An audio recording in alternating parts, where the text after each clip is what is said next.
Hello everyone, welcome to our channel కుట్టి అమ్మ vlog. ఎవరైనా సబ్స్క్రైబ్ అవ్వకపోతే సబ్స్క్రైబ్ అవ్వండి. హార్స్లీ హిల్స్ ఎప్పుడైనా వెళ్ళారా? ఆ పేరు ఎలా వచ్చిందో తెలుసా? చూడండి, వెదర్ ఎంత కూల్గా ఉందో. దీన్ని ఆంధ్రప్రదేశ్ ఆఫ్ ఊటీ అని కూడా అంటారు, మరియు ఏనుగుల మల్లమ్మ కొండ అని కూడా అంటారు. వెదర్ ఎప్పుడు కూల్గా ఉంటుంది.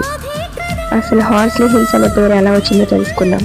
బ్రిటిషర్స్ టైం పీరియడ్ సివిల్ సర్వెంట్గా పనిచేస్తున్న హార్స్లీ అనే సివిల్ సర్వెంట్ ఇక్కడ సమ్మర్ వెకేషన్గా వచ్చి ఇక్కడ ఇల్లు నిర్మించాడు.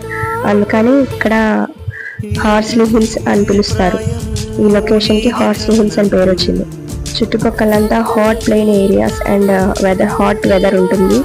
ఇక్కడ హై ఏరియా కాబట్టి హిల్ హైగా ఉంటుంది కాబట్టి ఇక్కడ చాలా కూల్ వెదర్ ఉంటుంది.